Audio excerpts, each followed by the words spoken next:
right, I'm going to do something a little bit differently this time. This is my first time doing a soap challenge club, and I'm going to kind of explain things a little bit first and then make the soap, so instead of the fast forward through the whole thing. So what I'm going to do, the challenge right now, I'm actually going to be making a bunch of different soaps for this, just to kind of figure out different designs. It's a hanger swirl, and there's a gazillion different hanger swirl options that you can do. So I am going to do it one loaf at a time, and this particular batch, I guess I could call it, is going to have 2 loaves, but I'm going to do 2 separate batches for them because they all has to be done in one pour. So 1 emulsion, 1 pour, all that kind of stuff. I want to do a different design per loaf, so I'm going to have to do each one separately, if that makes sense. So the reason why I'm going to do 2 loaves for this one is I'm selling them, so I want to have these 2 loaves with the same fragrance, the same colors, even though I'll be doing them completely separately. I'm going to be doing a Cherry Almond fragrance. Now, a couple things with this one. I did some asking online with other soap makers.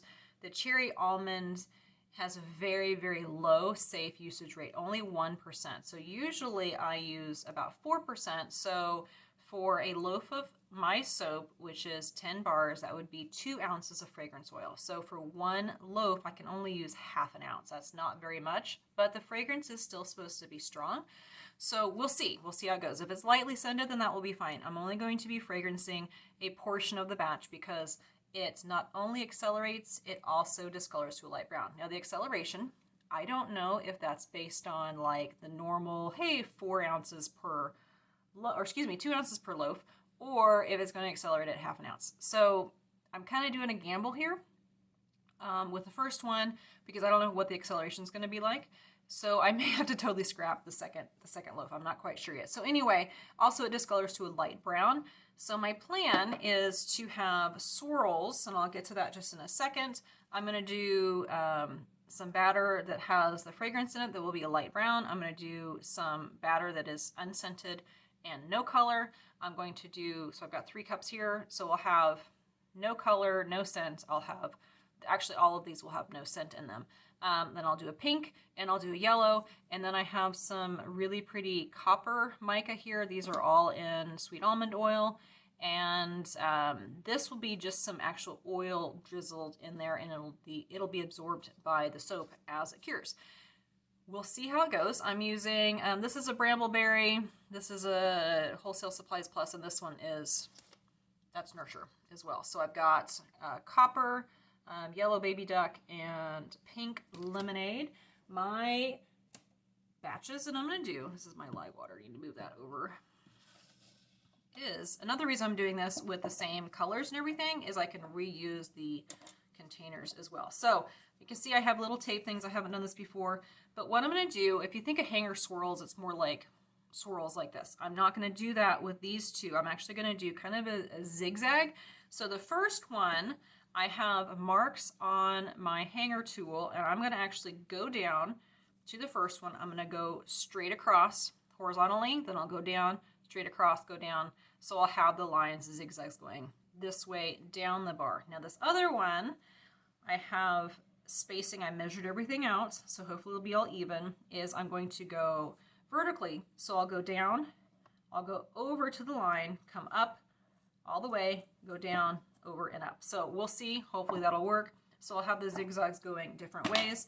The first one, I'm going to do a drop swirl, and then the second one, I'm going to try to pour it in as layers as well as I can.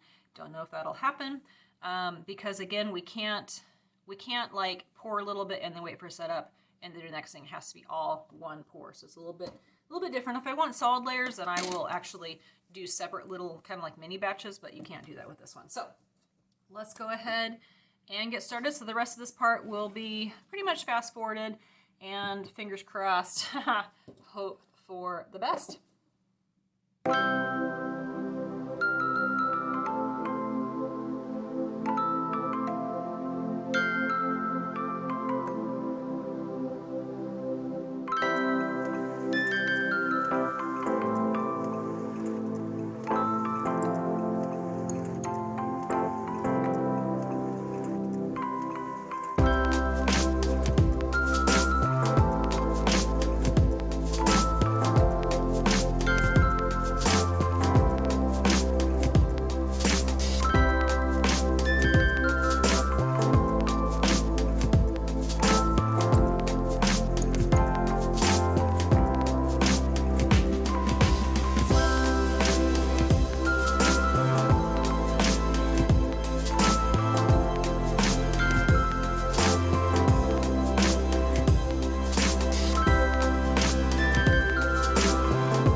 if you notice, that first one I made a big mess. I did a big goof. So we are trying batch, this would actually be loaf number 2. Loaf number 1, I ended up doing the second time, and I did forget to put the drizzles in there, but I did a little bit on the top, which I'll show later. Anyway, I blended it, and I'm using my slow moving recipe, and I put the lye in, and it came to emulsion really fast, which was kind of weird because usually it takes a while, especially with my slow moving recipe. And then I mixed it up into these, and it just didn't seem quite right, and I haven't done a single loaf in a while. Anyway, so I poured it in the mold, and as you saw, it didn't fill the mold. And then I realized I didn't put the olive oil in. So what I do is when I'm melting my oils down, I always put the hard oils like coconut oil, palm or lard or tallow or whatever hard oil is in, melt those first, and then I add the olive oil. Well, I've got like 10 different things going on in my head right now, and I totally forgot to put the olive oil in. So what happened, since I caught it soon enough, now if you don't catch it, you'll just have to throw the batch away because it's super lye heavy. I caught it soon enough. Unfortunately, the design is trashed, but I added the olive oil in, I blended it to a thick trace, and then I put it into individual molds. Thankfully, the colors I had turned into like a nice peach. I have a nice bird on a branch design. So anyway, that one, it's not ruined. I mean, I was able to save it, but it's not what I wanted to do. So I just took a break. I took a breather, called my husband to tell him what I did, had a good laugh about it, and I'm back. I remeasured. This has the olive oil in it. Remeasured the lye solution, and we're going to try for the second one. So the first actual loaf was the one where the zigzag was supposed to go this way, horizontally. So this time I'm going to use this mold, and they're going to go down vertically. So still, the other one was supposed to be drop swirls, but that fragrance does accelerate. It does smell good. I'm going to have to honestly change my review on it because I did put a not very good review on it because of the low usage rate and the smell out of the bottle. However, now it's been used, it smells really pretty good. So I'm going to see what the cure looks like and then go from there and change my review on that. Anyway, so I will try to do as many layers as I can because with this, it can't be like put a layer in, let it sit, put a layer, and it has to be all one pour. So I'm going to try to do layers as best as I can, and I have to work quickly because that fragrance still does accelerate somewhat. So anyway, try that, do the up and down vertical ones, design the top, try to remember to put that oil in, and yeah, so let's get started.